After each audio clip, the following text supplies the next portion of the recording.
Kattegat Strait, Denmark, August 9, 1986. The salvage cables tighten with mechanical precision as the crane barge Smit Tak 5 begins the most ambitious submarine recovery operation in maritime history.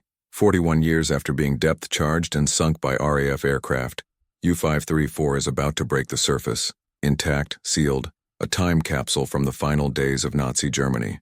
Commander David Price, Royal Navy Diving Supervisor, watches from the recovery vessel as the conning tower emerges from 60 meters of cold, Baltic water. He is 53 years old, a veteran of submarine operations, who has spent the past 3 years planning this salvage. The Danish government has finally authorized the recovery, recognizing that U-534 represents unique archaeological and historical significance. But Price has a secondary mission that few know about. British naval intelligence suspects this particular U-boat carries secrets about why Germany's submarine force, the Kriegsmarine's most successful weapon, ultimately failed to win the Battle of the Atlantic. Preliminary research suggests U-534 was operating under conditions far different from the early war years, using equipment and tactics that reflected Germany's deteriorating industrial situation. As the submarine's hull breaks the surface, water streaming from corroded steel, Price knows they're about to open more than just a sunken vessel. They're about to perform an autopsy on the weapon system that came closest to winning the war for Germany, and discover why it ultimately couldn't. The strategic context of U-534's sinking was significant. On May 5, 1945, just days before Germany's surrender, the submarine was heading north through the Kattegat Strait when it was attacked by RAF liberators. The crew scuttled the boat rather than allowing capture, and it sank in relatively shallow water with its hull largely intact.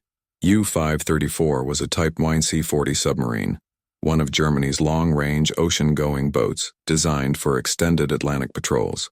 These submarines had been the backbone of Germany's attempt to strangle Britain through unrestricted submarine warfare, the strategy that had nearly succeeded in 1942-43, when U-boats were sinking merchant ships faster than the Allies could replace them. But by 1945, the situation had reversed completely. German U-boats were being hunted and destroyed with brutal efficiency by Allied anti-submarine forces using radar, sonar, aircraft, and tactical innovations that had turned the hunter into the hunted. Of the 1,162 U-boats commissioned during the war, 785 had been sunk, a 67% loss rate that was among the highest of any military force in history. The standard historical narrative attributed this reversal to Allied technological superiority: better radar, more aircraft, improved depth charges, breaking of German Enigma codes. But Commander Price suspected there was more to the story, particularly regarding the physical condition of U-boats in the war's final years. His hypothesis was based on debriefings of captured U-boat crews from 1944-45, which had contained increasing complaints about equipment malfunctions, inadequate repairs, shortage of spare parts, and declining quality of new boats. One report, from the commander of U-238 captured in February 1945, had stated, "The boat we received was not the boat we needed. Everything worked, barely, but nothing worked well. We were sent to fight with equipment that our predecessors would have rejected." Price had also studied loss records and noted an unusual pattern. While many U-boats in the early war years survived multiple patrols before being sunk in combat, boats commissioned after 1943 showed much higher rates of mechanical casualties. Boats that had to abort patrols due to equipment failures, boats that sank due to accidents rather than enemy action, boats that simply disappeared without explanation. U-534 sunk at the very end of the war, potentially represented the culmination of these trends. A submarine built and operated under conditions of extreme material shortage and industrial stress. If they could examine it in detail, they might understand the invisible factors that had contributed as much to Germany's defeat as Allied tactical superiority. The first inspection of U-534 after surfacing revealed a submarine in remarkable physical preservation. The cold Baltic water and the boat's sealed condition had prevented the worst deterioration. But even in that first visual survey, anomalies were apparent. Dr. Elizabeth Thornton, a metallurgist from the University of Southampton who had joined the salvage team, examined the hull plating with professional interest. "David, look at this welding. It's inconsistent quality. Some sections are excellent, others show porosity and inclusion that would fail any modern inspection standard. And the steel itself, I'll need to take samples, but just visually, The grain structure looks irregular. Price photographed everything as they towed U-534 toward Birkenhead, where it would be lifted into dry dock for comprehensive analysis. The external hull showed numerous repairs, plates welded over damage, sections that clearly weren't part of original construction, modifications that suggested hasty fieldwork rather than shipyard quality. The conning tower carried scars from the depth charge attack that had forced the scuttling, but also older damage, dents, patches, evidence of previous combat or accidents that had been repaired at sea or in bombed-out bases rather than proper facilities. When U-534 was finally placed in dry dock at the Warship Preservation Trust facility in Birkenhead, the real work could begin. Price assembled a team of specialists: naval architects, marine engineers, weapons experts, historians, and material scientists. Their mission was comprehensive documentation and analysis before the submarine was preserved as a museum exhibit. The Royal Navy provided access to classified files on U-boat technology and capabilities. Price spent weeks reading technical intelligence reports, debriefings of captured crews, assessments of recovered equipment. A pattern emerged that aligned with his hypothesis. German submarine capability had peaked in 1942-43 and had declined thereafter, not primarily due to tactical failures, but due to degradation of industrial quality. One intelligence report from late 1944, based on examination of U-170 captured off Africa, stated, "This boat shows evidence of hasty construction and use of substandard materials.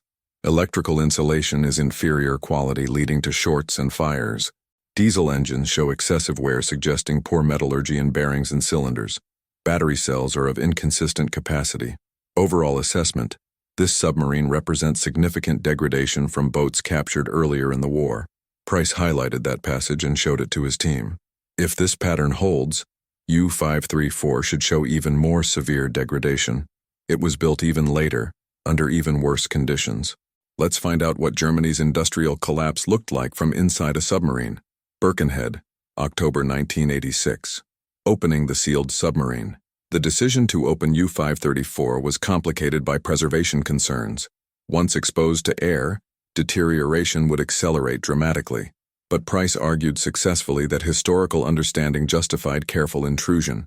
They would document everything, take extensive samples, then preserve the submarine as completely as possible. The first compartment they opened was the bow torpedo room. As the hatch was unsealed, air that had been trapped for 41 years rushed out, stale, but not as foul as expected due to the sealed conditions. The team entered with cameras and environmental controls, treating the space like an archaeological tomb. The interior revealed a strange juxtaposition: equipment that looked sophisticated and well-designed alongside evidence of desperate improvisation. The torpedo loading mechanisms were corroded but intact, showing German engineering at its finest. But the electrical systems were another story.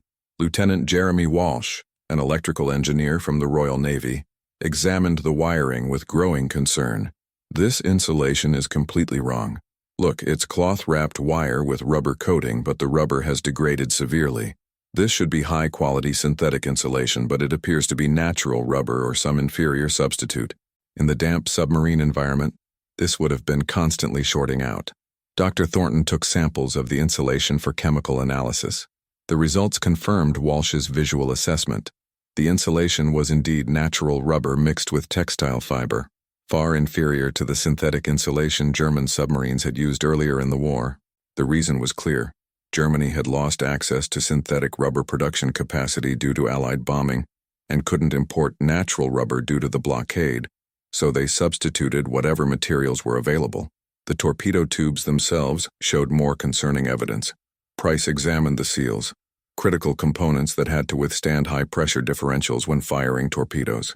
The seals showed signs of leaking, with corrosion around the tube doors indicating that seawater had been leaking into the boat even during operation. "These seals should have been replaced regularly," Price noted, "but I suspect they couldn't get proper replacement seals.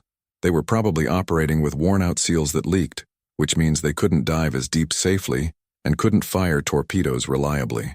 The forward battery compartment was even more revealing. U-boats relied on massive battery banks for underwater propulsion, critical systems that required careful maintenance and high-quality manufacturing. What the team found in U-534's battery compartment told a story of industrial desperation that exceeded their worst expectations. The battery banks in U-534 consisted of large lead-acid cells that should have been identical in capacity and construction. Instead, they found a mismatched collection: cells from different manufacturers, cells of different ages, cells that showed evidence of having been salvaged from damaged submarines and reinstalled in U-534. Dr. Richard Morrison, an electrochemical engineer from Imperial College, conducted detailed analysis. This is extraordinary and extraordinarily dangerous. These batteries are not matched sets. They have different internal resistances, different capacities, different charge characteristics. Operating batteries like this in series would create severe problems. Some cells would overcharge while others undercharged, leading to reduced capacity, increased hydrogen generation, which is explosive in a submarine, and shortened operational range. He calculated the probable operational impact. Based on these battery conditions, I estimate this submarine could operate submerged for perhaps 4 hours at cruising speed, versus the 8 to 10 hours a boat with proper batteries could achieve. This would make evading hunting destroyers nearly impossible.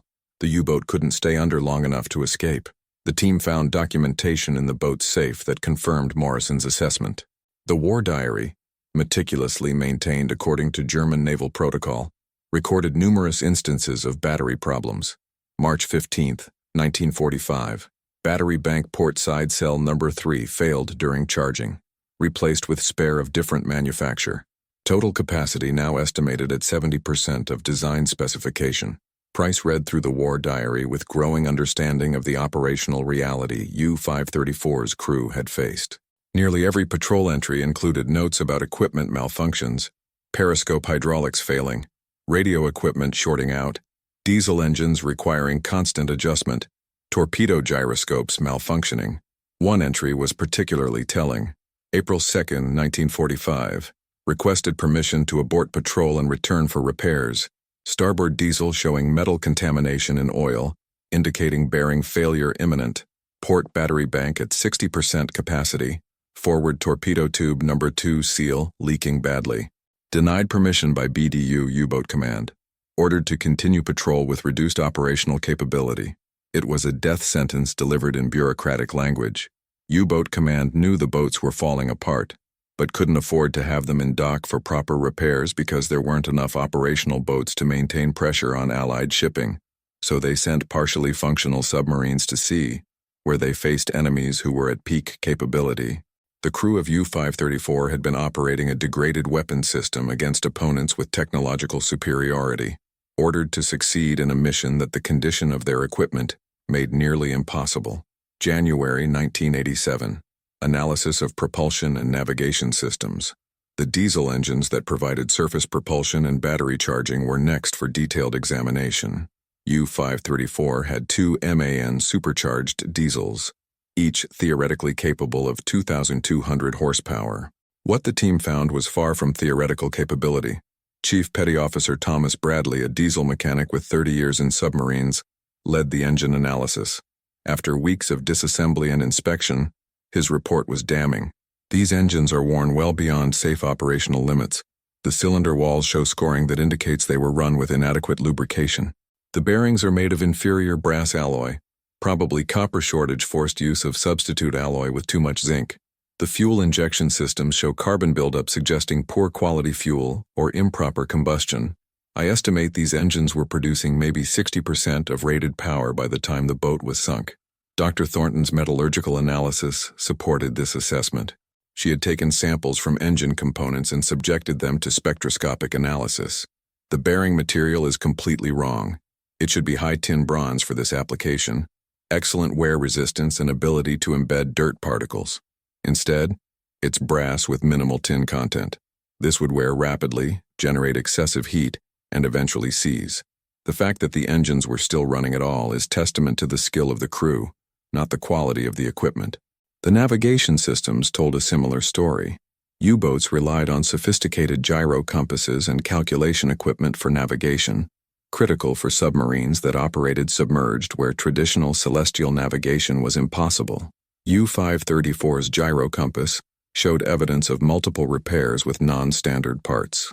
The boat's Enigma encryption machine was found in remarkably good condition, protected in its waterproof housing.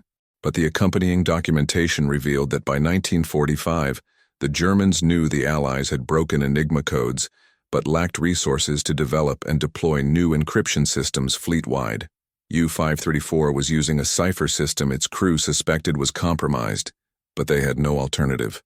Price found a personal diary hidden in the captain's cabin, against regulations, but human nature. The captain, Oberleutnant Sergei Herbert Nollau, had written with brutal honesty about his situation. May 1, 1945. We sail with engines that shake themselves apart, batteries that barely hold charge, torpedoes of questionable reliability, and encryption we know is broken. We are not a warship anymore. We are a target, waiting for the inevitable. Spring 1987. Discovery of the weapon system's deterioration. The torpedo warheads themselves provided shocking evidence of German industrial collapse in the war's final months. U-534 carried 14 torpedoes, 8 loaded in tubes, 6 stored as reloads. The team carefully removed and disarmed them, a delicate process given their age and condition. Commander Michael Stevens, a weapons specialist from the Royal Navy Armaments Depot, led the torpedo analysis. What he found disturbed him professionally. These torpedoes are Type G7E electric torpedoes, which should be among the most sophisticated weapons of their era, but the quality control is appalling. Look at this gyroscope. It's supposed to guide the torpedo to target, but the bearings are already corroded and the balance is off. This torpedo would have run in circles rather than straight. He tested the battery systems that powered the electric torpedoes. Half of them were completely dead. The chemicals had separated due to poor manufacturing or improper storage. Of the remaining 7 torpedoes, only 3 showed battery voltage high enough to potentially function. Even if these torpedoes had been fired, Stevens explained to the team, I estimate maybe 40% would have functioned correctly. The others would have either run erratically, failed to arm, or exploded prematurely. U-534's crew would have had no way to know which torpedoes would work until they fired them. Imagine the psychological impact of that uncertainty during combat. The warheads themselves were filled with hexanite, a German explosive compound. Chemical analysis revealed that the hexanite in some warheads had degraded due to moisture infiltration, another quality control failure. Some of the explosive charges would likely have been duds, even if everything else functioned. Price assembled the statistics. Of 14 torpedoes aboard U-534, approximately 5 might have functioned correctly if fired, and 3 of those might have had reliable warheads. The submarine's theoretical combat capability was less than 40% of its designed capability, entirely due to equipment quality issues. A letter found in the torpedo officer's locker expressed the crew's awareness of these problems. We fired 4 torpedoes at a convoy yesterday. 1 ran properly. 2 malfunctioned immediately. 1 ran but failed to explode. We are shooting expensive fireworks that cost us exposure to counterattack, but produce no results. The Tommies no longer need to fear our torpedoes. They are defeating themselves. The psychological impact on crews knowing their weapons were unreliable was perhaps as devastating as the tactical impact. U-boat operations required extraordinary courage, even with reliable equipment. With unreliable equipment, it approached suicidal futility. Summer 1987. The human dimension emerges. As the technical analysis continued, the team discovered extensive personal effects that provided human context to the material failures. The crew's quarters, though small and cramped as all submarine quarters are, contained letters, photographs, personal diaries, and objects that documented the psychological state of U-boat crews in the war's final months. Dr. Helen Fisher, a historian from the Imperial War Museum, cataloged these personal items with care. What emerged was a portrait of men who understood they were losing, knew their equipment was inadequate, but continued their duties with a mixture of professional pride and fatalistic resignation. One seaman's diary contained an entry from March 1945. Today we received news that 2 more boats from our flotilla were lost, U-315 and U-396. That's 12 boats from our training class that have been sunk. I am beginning to think the odds of survival are 0. The boat leaks, the engines sound like they will explode, the batteries barely hold charge. We are sailing in a coffin that hasn't yet been closed. Letters from home provided context about conditions in Germany. Families living in bombed cities, severe food shortages, communications disrupted, the entire social fabric disintegrating. The U-boat crews weren't just fighting with degraded equipment, they were fighting while worrying about whether their families were surviving. Captain Nolau's diary included strategic observations that showed he understood the bigger picture. April 15, 1945. The war is lost. Everyone with eyes can see this. Yet we continue to sail, to hunt convoys that are now better protected than ever, with equipment that barely functions. I understand duty, but I struggle to understand the purpose of dying for a cause that is already defeated. Still, we sail. What else can we do? The medical log, maintained by the boat's medic, documented the physical toll of extended patrols in deteriorating conditions, respiratory infections from the damp, skin conditions from lack of proper hygiene, stress-related ailments, malnutrition despite the relatively good food supply submarines carried. One medical entry noted, crew morale declining severely, 3 men showing signs of what the doctors call operational exhaustion, what we would simply call despair. They function adequately, but I see in their eyes that they have stopped believing we will return from the next patrol. I share this feeling but cannot admit it. The technical failures Price's team was documenting weren't just mechanical problems. They were inflicting profound psychological damage on the crews who had to operate with equipment they didn't trust. Autumn 1987. Comparative analysis with Allied submarines. To properly contextualize U-534's condition, Price arranged for comparative analysis with Allied submarines of similar vintage.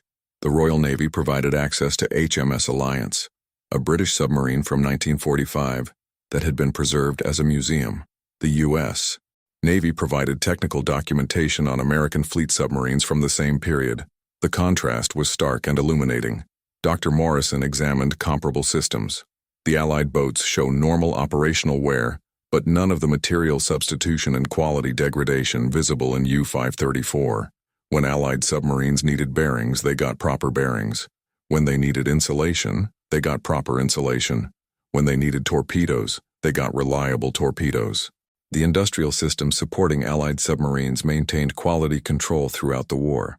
Chief Bradley compared the diesel engines. The American Fairbanks-Morse diesels in USS Cod show they ran continuously at or near rated power throughout their service. The British engines in Alliance are similarly well maintained with proper materials. The German engines in U-534 show they were maintained heroically, but with inadequate materials, like trying to keep a race car running with parts from a tractor. The battery systems showed the most dramatic contrast. Allied submarines had consistent, high-quality battery banks that were replaced on schedule with identical specifications. U-534 had whatever batteries could be scrounged, regardless of specification matching. Commander Stevens examined the torpedo systems. American submarines in 1945 were firing Mark 14 torpedoes that finally worked correctly after years of fixing their own problems. British submarines had reliable weapons. German submarines in 1945 were firing torpedoes of such variable quality that commanders couldn't trust them. That's not a small tactical disadvantage. That's a fundamental operational incapacity. Price compiled the findings into a comprehensive comparison. Allied submarines in 1945 were operating at peak or near peak capability, with reliable equipment, good maintenance support, and crews confident in their weapons. German submarines in 1945 were operating at perhaps 40–50% of designed capability, with unreliable equipment, inadequate maintenance support, and crews who had lost confidence in their weapons. This explains the loss rates, Price told his team. Yes, Allied anti-submarine warfare improved dramatically, but the German submarines also became less capable of evading or fighting effectively. It wasn't just that the Allies got better, the Germans got worse, in absolute terms, due to industrial collapse that degraded their equipment quality to levels that made effective operations nearly impossible. The Battle of the Atlantic hadn't just been won by Allied tactical and technological improvements. It had been won by industrial sustainability versus industrial collapse. Winter, 1988, the final patrol reconstruction. Using the war diary, personal accounts, and physical evidence from the submarine, Price's team reconstructed U-534's final patrol in detail. It became a case study in how material degradation translated into operational failure. U-534 had departed Kiel on April 24, 1945, ostensibly for a combat patrol in the North Atlantic. In reality, it was probably attempting to escape to Norway or even Argentina. The war diary was ambiguous, possibly intentionally. The boat carried extra personnel beyond normal crew complement, including civilian technical specialists and their families, suggesting evacuation rather than combat mission. From the first day, equipment failures plagued the patrol. The starboard diesel developed oil pressure problems within 24 hours, requiring the boat to surface repeatedly for repairs despite Allied air superiority. The port battery bank showed reduced capacity, limiting underwater endurance. The radio system malfunctioned, preventing proper communication with U-boat command. On May 3rd, Captain Nolau wrote, "We are barely functioning. Starboard diesel running at reduced power. Batteries at 60% capacity. Forward torpedo tubes number 1 and number 2 inoperative due to seal failures. Hydrophone system intermittent.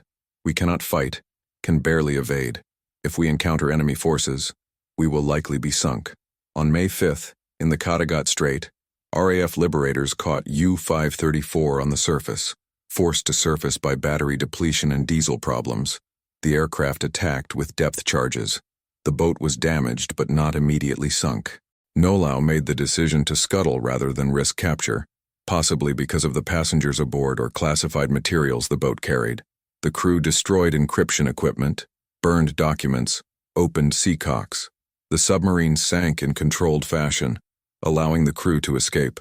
3 men died in the sinking. The rest were captured by Danish vessels and later repatriated. Price realized that U-534's final patrol exemplified the German U-boat forces situation in 1945. Boats that were technically operational, but practically ineffective, sent to sea despite inadequate equipment, unable to execute their missions, ultimately more liability than asset. They weren't defeated in combat, Price told a symposium of naval historians. They were defeated by the arithmetic of industrial production and quality control. Every patrol in 1945 was an exercise in keeping broken equipment barely functional long enough to return to port, where it couldn't be properly repaired because the parts and materials didn't exist. It was a death spiral that tactical brilliance couldn't reverse. 1989-1990. Publication and professional impact. Haitian and Price's findings were compiled into a comprehensive technical report. Material analysis of U-534. Industrial degradation and operational capability in the German U-boat force, 1943-1945. The report ran to 847 pages with extensive technical appendices, metallurgical analyses, comparative studies, and historical contextualization. The publication caused significant reassessment within naval and military history communities. The traditional narrative of the Battle of the Atlantic focused on Allied tactical innovations like convoy systems, code breaking, and anti-submarine weapons, was supplemented by understanding of German material deterioration. Professor John Keegan, the distinguished military historian, wrote in his review, "Commander Price has demonstrated that Germany lost the Battle of the Atlantic not in one decisive moment, but across thousands of incremental equipment failures that gradually rendered their submarine force operationally ineffective. This is the invisible victory of industrial sustainability over industrial collapse." The findings had contemporary relevance during the Cold War's final years. NATO planners studying Soviet submarine capabilities paid attention to Price's methodology, assessing not just nominal capabilities, but sustainability of those capabilities under operational stress and supply disruption. A classified briefing for NATO naval commanders emphasized the lesson. Modern submarines require extraordinarily complex industrial support systems. Disrupting those systems through blockade, bombing of production facilities, or interdiction of critical materials can degrade submarine capability even without sinking a single boat. The German U-boat force was defeated as much in Ruhr industrial plants and Baltic training bases as in the Atlantic Ocean. The U-534 exhibition opened to the public in Birkenhead in 1993, with extensive interpretive materials based on Price's research. Visitors could see not just a preserved submarine, but the material evidence of industrial warfare's reality: the mismatched batteries, the inferior bearings, the unreliable torpedoes, all displayed with technical explanation of their significance. The exhibition's centerpiece was a reconstructed section showing U-534's condition juxtaposed with how it should have been designed, with side-by-side comparisons illustrating the degradation. Proper bearing next to worn bearing, specified insulation next to substitute insulation, reliable torpedo gyroscope next to malfunctioning gyroscope. Educational programs emphasize the lesson for students.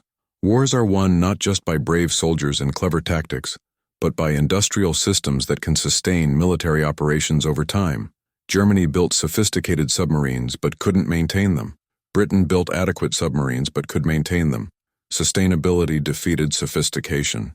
Price retired from the Royal Navy in 1991, but continued as consultant to the Warship Preservation Trust, ensuring U-534's lessons remained accessible to researchers and public. 1990s, 2000s. The legacy of the discovery continues. The implications of the U-534 analysis extended into the post-Cold War era, as military forces worldwide grappled with budget constraints and increasingly complex technology. The lesson of sustainability versus sophistication became more relevant than ever. The U.S. Navy, developing the Seawolf and Virginia-class submarines in the 1990s, explicitly incorporated maintainability as a design criterion equal in importance to performance. The design philosophy shifted from maximum capability to sustainable capability. How capable can we make the submarine while ensuring it can be maintained properly over its service life with realistic supply chains? Dr. Thornton, who had been the young metallurgist on the 1986 salvage team, became professor at Southampton and leading expert on materials failures in military systems.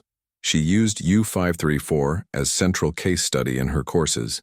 This submarine demonstrates that technological sophistication without industrial sustainability is illusory capability.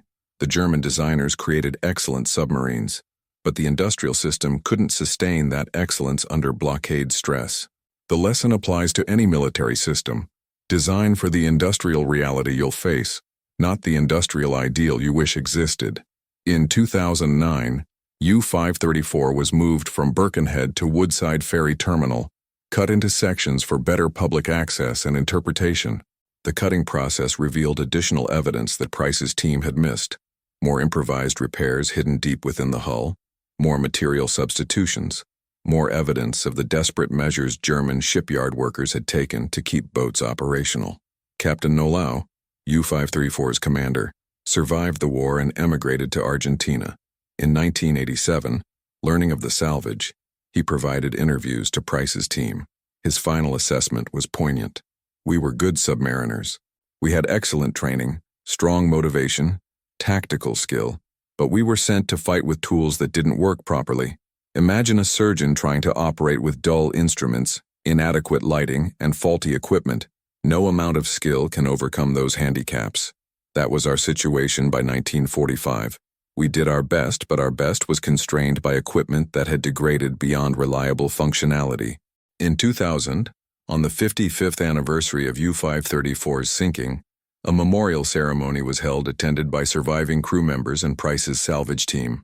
Former enemies stood together, recognizing that the real story was neither heroism nor villainy, but the brutal arithmetic of industrial warfare, that wars are decided by logistics, production capacity, and the ability to sustain operations over time. Imperial War Museum, London, 2005, 60th Anniversary Symposium, a major symposium titled Industrial Warfare, Lessons from the Battle of the Atlantic, brought together historians, naval officers, industrial analysts, and veterans. Commander Price, now 72 and retired, gave the keynote address before an audience that included serving admirals, defense ministers, and academics. He stood before a large screen showing images of U-534's corroded components, the physical evidence that had driven his research for nearly 2 decades. "Ladies and gentlemen," he began, "when we raised U-534 in 1986, we thought we were recovering a historical artifact. We discovered instead a lesson about the nature of modern warfare that remains critically relevant today. The Battle of the Atlantic is remembered as a tactical struggle. Convoys versus U-boats, destroyers versus submarines, technology versus technology. But U-534 revealed the deeper truth. It was an industrial struggle between systems, not just between ships. Germany built excellent submarines with sophisticated technology and trained crews with extraordinary skill. Britain built adequate submarines with reliable technology and trained crews with sufficient skill. The difference wasn't quality at the beginning. It was sustainability across 5 years of warfare. Every component we examined told the same story. German industrial capacity was eroded by blockade, bombing, and resource shortage. This didn't happen suddenly. It happened gradually, component by component, repair by repair, boat by boat. By 1945, German U-boats were shadows of their 1941 capabilities, not because of tactical defeats, but because the industrial system supporting them had collapsed. The lesson for today is profound. In assessing military capability, we must evaluate not just the technology deployed, but the industrial systems that sustain that technology under stress. A weapon system that cannot be maintained is not a weapon system. It's an expensive liability. The Germans learned this lesson at enormous cost. 785 U-boats sunk, 30,000 U-boat crew dead, all in service of a strategy that was defeated as much by their own industrial limitations as by Allied tactical superiority. When we design military forces today, when we assess potential adversaries, when we plan for future conflicts, we must ask not just how capable is this weapon, but how sustainable is this capability. U-534 is the physical answer to that question, a testament to what happens when sophistication exceeds sustainability. That rusted submarine in Birkenhead is more than history. It's a warning, written in corroded steel and failed components, about the true foundations of military power.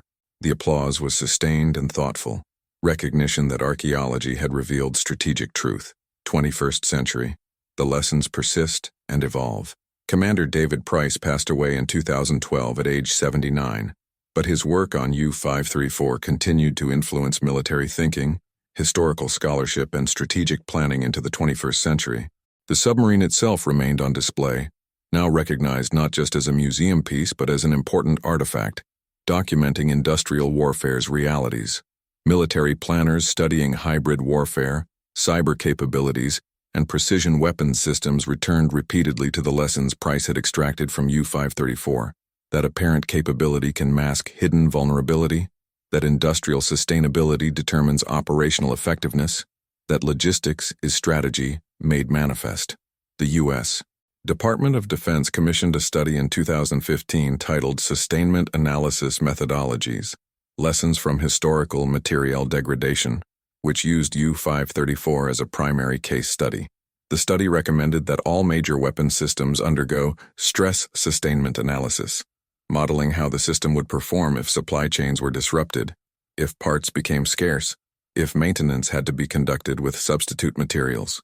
Naval academies worldwide incorporated the U-534 case into their curricula. At the U.S. Naval War College, a course on maritime strategy devoted an entire week to The Invisible Defeat, how Germany lost the Battle of the Atlantic before the last boat sank, using Price's research as foundational text. U-534 itself, weathering gradually in its outdoor display, remained available for ongoing research. In 2019, a team using modern spectroscopic techniques reanalyzed components Price had examined in the 1980s, confirming his findings with even more precise data about material degradation and quality failures. Dr. Elizabeth Fisher, granddaughter of one of U-534's crew, became a naval engineer and wrote her doctoral dissertation on Material Reliability in Submarine Systems, Historical Analysis and Modern Applications. She concluded, "My grandfather served bravely aboard U-534, but he was betrayed by an industrial system that could not sustain the technology it had created. His story, and the story of 30,000 U-boat crew who died, is ultimately a story about the relationship between ambition and capacity. Germany had the ambition to control the Atlantic, but it lacked the industrial capacity to sustain that ambition. Technology without sustainable logistics is fantasy." The final assessment came from Admiral Sir Mark Stanhope, former First Sea Lord, speaking at U-534's display in 2018. "This submarine is not a monument to German technological achievement, though it represents that. It's not a memorial to Allied tactical superiority, though it demonstrates that.